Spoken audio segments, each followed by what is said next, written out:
More good news? I got some for you. We're talking about wellness. Well, look who's here. Maggie came from St. Louis, and look who's here, Jeff and Deb. They came from Iowa City. They came all the way to check us out. So we're making ripples. We're making a name for ourselves. And they came here to see what we're doing here so maybe they can do it there. Isn't that awesome? Yeah. Yeah, that's kind of nice. So I brought the apple because the apple is a symbol for happy, healthy, wealthy, and wise. You know, for healthy, the symbol has been used in health in regards to an apple a day keeps the doctor away, right? We've all heard that. It's been used for abundance in regards to, you know, you can count the number of seeds in an apple, but you can't count the number of apples in a seed. It's a symbol of abundance, you know? And in that we can go like, how big is God? That's how big God is. God is that abundance. I mean, we can't even wrap our brains around the idea of abundance because abundance is without, you know, it's unwrappable, as I like to say. I said that for the first time today, so I can't really say I like to say it.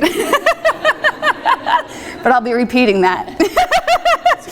It's a keeper. And then also it is knowledge, you know, wisdom. The tree of knowledge was symbolically an apple tree. When you're a good teacher, you get a lot of apples. And that came from, back in the day, the community was responsible for feeding the teacher. And so if you wanted to help feed the teacher, you would bring her an apple. Isn't that funny? Who knew? Not me. So apple. The apple is something that we're focusing on today in wellness, happy, wealthy, and wise. And there's a story that I wanted to start off with, which was about these two acrobats. And they worked together. They had this show. And one was a very tall, strong man, and the other one was a very little girl, and they worked together, and they had this beautiful show that they would do out in the courtyard. They go to city to city, and he was really strong, and the little girl would climb up on the man, and he would hold this bamboo stick, and she would get up on the bamboo stick, and they would walk around in this balancing act, and then she would open up these beautiful ribbons, and she would let them fly in the wind. And people loved it, and they would give them money for, you know, having this beautiful, you know, show. And one day, the man came to the little girl, and he said, "I'm really worried about you. You know, I want to take care of you. So for now on, instead of, you know, to ensure that we don't have an accident, I want you to focus on me, and I will focus on you. And then together we will ensure that we don't have an accident." But the little girl was also very wise, and she said, "No." She said, "I'm going to focus on me, and you focus on you, and together we will not have an accident."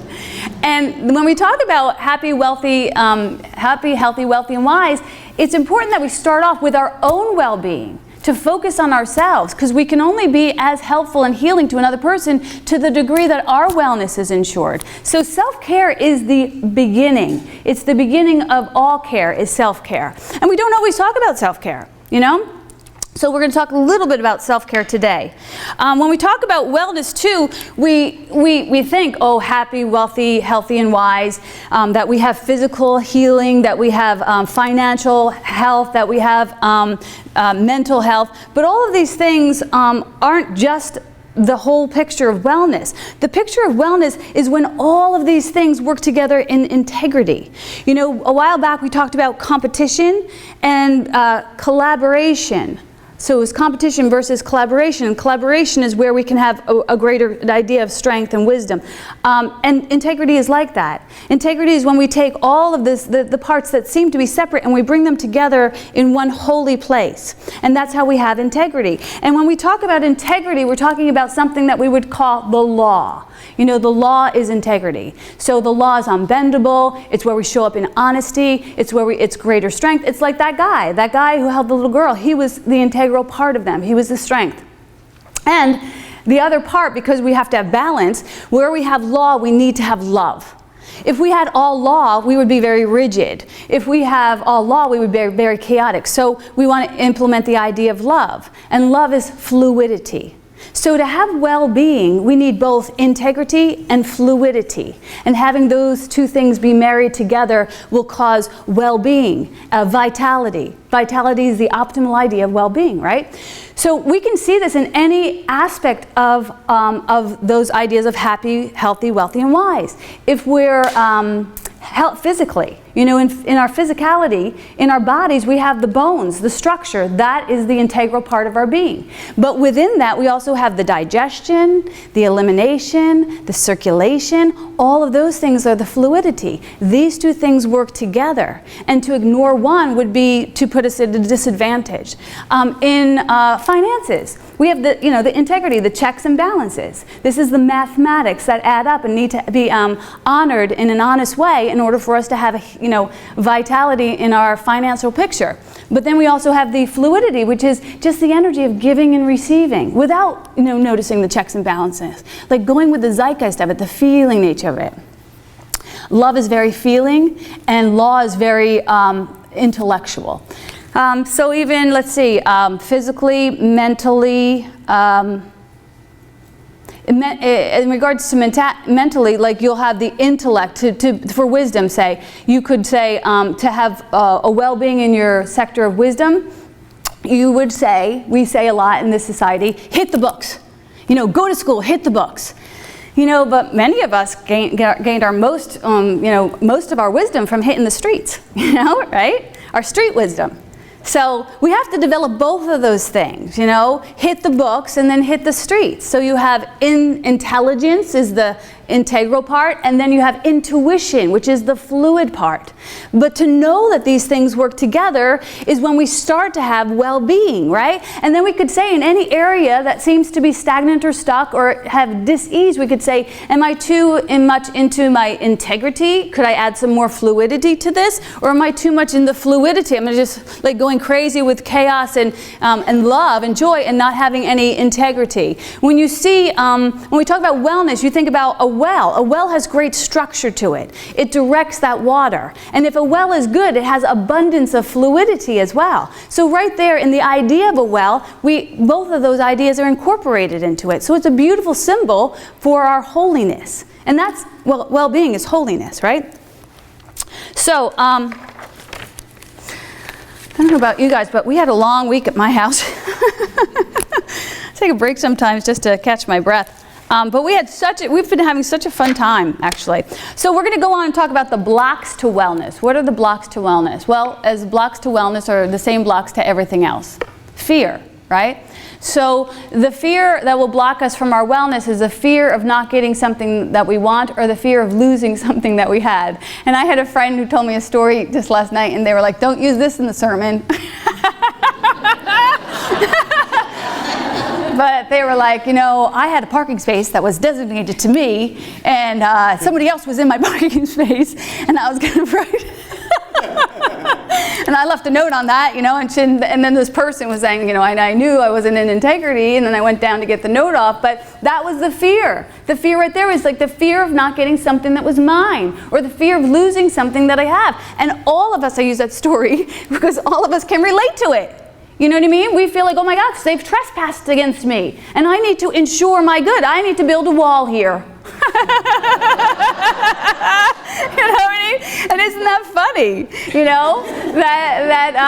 That we do that with little parking spaces. But if we do that in parking spaces, we can use it as a classroom for all areas of our life. You know what I mean? Is this more important than my peace of mind? Is this more important than my well-being? Am I going to turn my well-being over to this? And if I have turned my well-being over to this, can I recognize it more quickly now and recognize that this isn't really as valuable as my well-being? My peace of mind and my well-being is the most important thing that I own. It's the most important thing that you own. We can't hand it over to anything or anyone. When we say, love is our religion, care is our currency, and peace is our goal, like that's it. That's when we acquire immense spiritual wealth. And that's what we're here for, is immense spiritual wealth. We have immense spiritual wealth. The form will take care of itself. We'll have 1 million parking spaces. If that's what we're about. So we could say that all sickness, all sin, all separation is based on the dis-ease of scarcity, because those fears come from the addiction to the idea of scarcity. There's just not enough. I don't have enough time to wait. This person, I don't have enough parking spaces. I don't have enough, I don't have enough, I don't have enough. So we have to allow ourselves to awaken to the idea of abundance, In A Course in Miracles, it says, there's this great quote, and it says, "Into eternity where all was well, there crept a teeny mad idea at which the Son of God remembered not to laugh." You know? So when you get to that cusp of discomfort, the choice is that you could laugh right there. Someone took my parking space. My husband's divorcing me. I used to say to people, when you want to deliver news that seems to ruffle your feathers, try delivering it this way, by putting one line before it. "I got to tell you something funny." No, I got to tell you something funny. I woke up and my kid is depressed. I got to tell you something funny. My basement is completely flooded. You know what I mean? It's like, it really doesn't change anything except for our perception of it. Like, in a few hours, days, or year, even, we're going to look back and laugh on it. So why not get there? Why get hung up on it, So that's the idea. Into eternity where all was well, there crept a teeny mad idea at which we forgot to laugh. That's it. That's the cure-all, laughter. In the Bible, it says, "Seek first God and all else is given." And yet so many people, are still struggling, with their financial picture or with their health picture. And yet we know that God is abundant, so there shouldn't be a struggle. So we must be the ones that are getting in the way of that abundance. God wants us to be healthy, wealthy, and wise. Created us that way. Created us as extensions of itself. So we have that encoded in our being. That is the truth and the whole truth. But we kind of step off it. And something has gone wrong. And what has gone wrong is that damn teeny mad idea. It goes back to even the story of Adam and Eve. It's a great story of that teeny mad idea. God was like, "Hey, creating man and woman, gorgeous, beautiful specimens, so beautiful you get to run naked. I just want to see how gorgeous my beauty is that I created you," right? And so, God completely crushing on us. We were like his favorite or her favorite. I'll use the masculine for today. God was like, "Adam, oh my God, you are so gorgeous. Eve, woo, my best work yet." Really, I am so delighted in you guys. I just love you like you can't even believe. And we were like, "Yeah, well, you know what, God? It's totally mutual. We are so crushing on you. Like, we are so in love with you. Like, this is good. Like, and you've provided all this greatness for us, right?" And God was like, yeah, that's cool. But, the truth is, you have to love me because you have no choice. And Adam and Eve were like, "What's choice?" And God's like, "Well, let me think. Well, let me give you a try. Since I love you so much and I trust you so much, I'm going to give you a choice, And so we were like, "Okay, well, let's try out the choice." And he said, "I'm going to give you the ability to choose the knowledge of good and evil." So you already figured out good. I've given you good. It's gorgeous. It's good. It's beautiful and holy. And now I'm going to give you the ability to choose not that. And we were like, "Evil? What's evil?" And Adam's a little slow. He was like, "Yeah, what's evil?"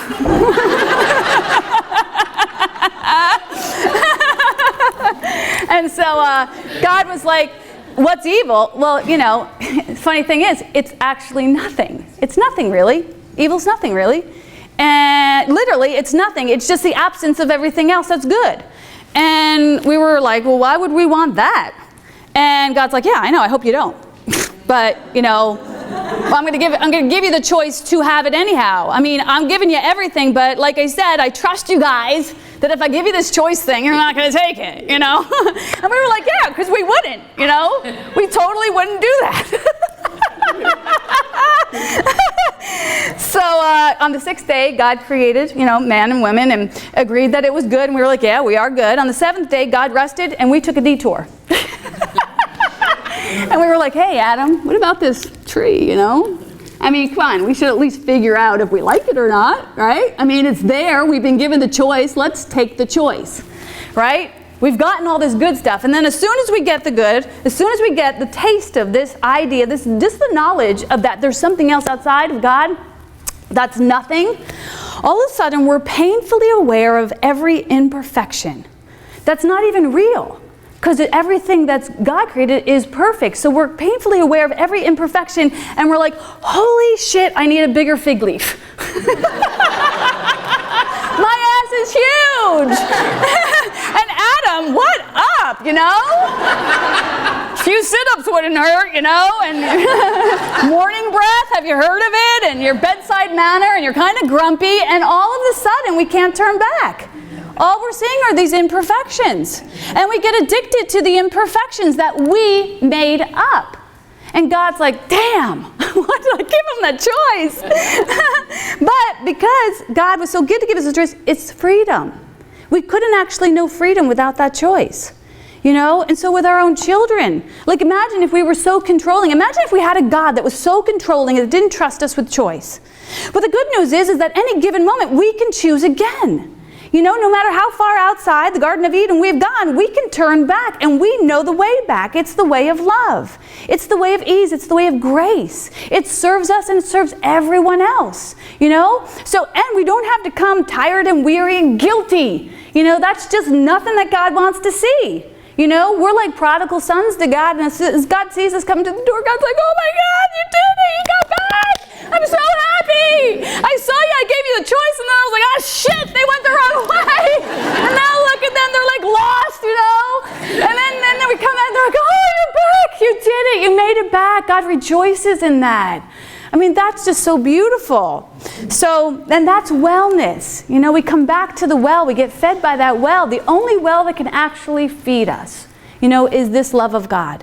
We try and find the love of God in pills and procedures. We try and find God's love in all different crazy places. We're like, not here, or let me check over there. Is it in him? Is it in her?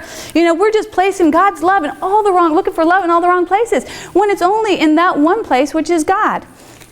So, you know, the Garden of Eden didn't change. It's still right here. Only our perception of the Garden of Eden changed. So right now, we could put on my friend Bonnie would say the love lens, but I would say, you know, we got to take off the shattered, fractured ego lens and restore our vision to Christ's vision, which we are all heir to, and see each other as good and beautiful and holy, and see ourselves as good and beautiful and holy, because that's the only thing that's actually happening here. That baby knows that. That's how that baby sees us, and that's why when we see that baby, we go, oh my God, it's so perfect. Why do we, you know, my sister Maggie was telling me that she walks down the street with this dog lover, and it's like every person is like, oh, look at that dog, every person she comes into with a dog, and my sister says to her, you know, there's a person attached to that dog. You know, we segregate our unconditional love to babies and dogs. What's up? It's so stingy. You know, so let's not do that. If we want to get our wellness back, we have to seek God consistently. Go deep with God. God's like a deep river. And let go of attachment. I went to see this talk recently about the Egyptian medicine, and they were saying that the doctors in Egyptian medicine had a scale, like a balance, and they would place the man's heart on one side and place a feather on the other side. And if the heart was heavier than a feather, the man would have dis-ease. The feather represented truth in Egyptian medicine. So if the man's heart was filled with truth, he would have health. But if the man's heart was heavier, it was carrying something more than truth, then it was sure that he would have dis-ease. And I thought that was interesting because it speaks to us about becoming unencumbered. It speaks to us about the Buddhist philosophy of detachment. You know, when we're walking lost in the world, we pick up a lot of baggage. And that's why we don't return home. Because we're like, oh, we have a vindication, we have an anger, we have a resentment, and how are we going to get through the gates of heaven with all this BS anyhow? So we don't even try to go home. We just stay out there, you know, slashing each other, you know. And so, but when we get to forgiveness, forgiveness helps us to relinquish those, you know, baggages that don't belong to us to begin with.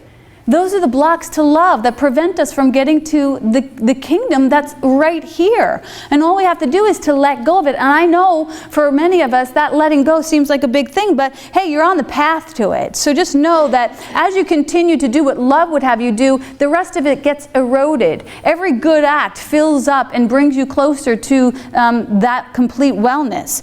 So release your will of how, so attachment also comes with like control, you know, so we have to kind of release our will of how we think things should be, how we think people should be, how we think people should act, what we think we should be doing, what we think you should be doing, and we should just appreciate what is done, you know. God did not ask for our opinion.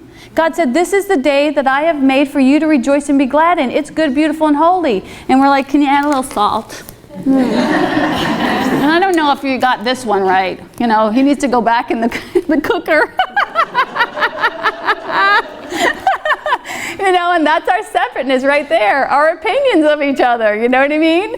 Instead of saying, yes, this is a good and beautiful and holy person, this is a good and beautiful and holy place. And to actively practice that specifically where you are stuck in a story about somebody. You know, we did that the other day on A Course in Miracles phone call. We like to pick somebody who gets under your skin and actively participate in loving them. And what would it feel like if you saw them as good and beautiful and holy? Some of us don't want to look at that. Some of us are too addicted to our crucifixion and our definition, our broken definition of this person, place, or thing. What is it getting us? We're dabbling in nothing. Absolutely nothing. When you let go of that nothingness, you all of a sudden your hands are available to create with God. I mean, if you don't know the ecstasy of creating with God, you're probably always going to hold that crucifixion. But once you get a taste of the ecstasy of creating with God, it's audacious. You experience it when you have a conversation with a loved one. Carol told me this morning. And, and she was saying, you know, I came down from the mountaintop and I delivered some inspirational talk to one of my nieces and nephews. Well, that was because she got out of her way enough to be able to be of service there. Yeah, I'm calling you out. You know, they say for our talk, early to bed, early to rise makes a man healthy, wealthy, and wise. You know, why is that? In the morning, I'll tell you, the morning is a magic hour. And when you talk to anybody who has a holy glow, it's because they spend those early morning hours supporting themselves in spiritual practice, whatever that may look like for you. But even like, you know, I looked at a list of people who had, you know, who had prosperity, health, and vitality. Howard Schultz, CEO of Starbucks, wakes every morning at 4:30 in the morning. Michelle Obama wakes 4:30 to work out before her kids get up. Tim Armstrong starts his day at 5 o'clock, working out and hanging out with his daughter. Twitter CEO Jack Dorsey wakes up before dawn and runs 6 miles. Richard Branson reveals that he wakes up at 5:45 in the morning, even when he's staying on his private island. Nice, Richard Branson. I personally like to sleep in a half hour when I'm on my private island, but whatever. He says he does it, he leaves his curtains open and he does his best to use those early hours to exercise before an early breakfast and getting to work. So it's just an old wise tale. I think it's credited to Benjamin Franklin. I think it goes back before Benjamin Franklin. Early to bed, early to rise keeps a man healthy, wealthy, and wise. I don't think it's really about how late you stay up, but I do think it is about how early you get up. You know, and if you use those early hours in the day, you know, get up before your ego, we say in certain programs. You know, the ego speaks first and loudest. So some of us have woken up in the past and been like, dread sits on our shoulders immediately. And so we got to get up a little bit earlier. We got to wake up before dread. I was once sitting on a plane with this guy and we got to talking and, you know, I was just being me and he was like, are you like, when you wake up, are you happy? And I'm like, yeah. And he's like, I figured.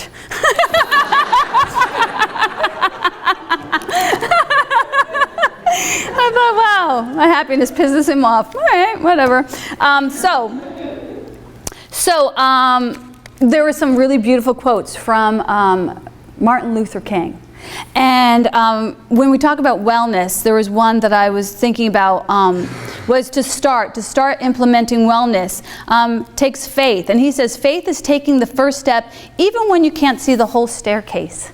You know, so that helps us to get to that well, to just start walking there. Even when you think, I'm not worthy, I'm not ready, I'm not equipped, just take that first step. I saw Pam take that first step in the art thing and then take one step and then forward and then back and then 2 and 6 and then everybody else taking steps with her and oh, this is going to happen. And then an army comes together and a tribe of, and what it's going to do and how it's going to serve is just so beautiful. But every single idea that you have, the first step is the hardest.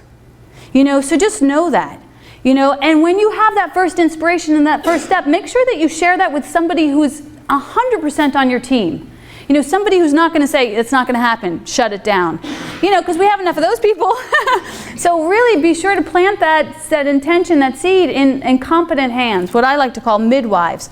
And then when you start to move forward in that idea of wellness and holiness, Martin Luther King says, if you can't fly, then run. If you can't run, then walk. If you can't walk, then crawl. But whatever you do, whatever you have to do, keep it moving forward.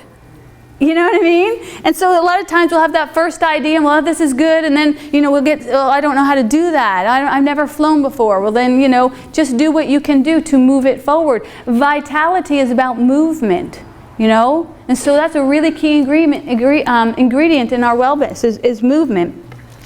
And then he says, stay consistent despite the obstacles. I was doing a little type O stuff here, and I actually wrote, stay consistent despite the popsicles. See, sometimes my obstacles are I can't spell for shit. I do not let that stop me. So Martin Luther King says, never, never, never be afraid of what to do, to do what's right, especially if it's for the well-being of a person or an animal is at stake. Society's punishments are small compared to the wounds we inflict on our soul when we look the other way. Yeah, right? You know, so our wellness is not just about us moving forward, but it's like we will be taken to those places where we are charged with shedding the light there. You know, we were noticing in this community there's not a lot of opportunities for artists, you know. We were noticing in this community there's not a lot of opportunities to have an alternative conversation. So, you know, then we get to bring this to it, you know, and despite people going, who are the weirdos over at that church, you know, or despite people, you know, having opinions about us, who cares, you know? I mean, because we're feeding our soul, you know, and paying attention to your soul is always going to lead you to mountaintops beyond what you knew to ask for. Finally, Martin says, do your best. If a man is called to be a street sweeper, he should sweep streets even as Michelangelo painted or Beethoven composed his music, as Shakespeare wrote poetry. He should sweep streets so well that all the hosts of heaven and earth will pause to say, here lived a great sweeper who did his job well. Isn't that beautiful? You know? When you do your job well, that is now picturing of wellness. You know, when you do your job well, you can't do your job better than somebody else or less better than anyone else, but do your best that you can. And I'm going to end on this final one.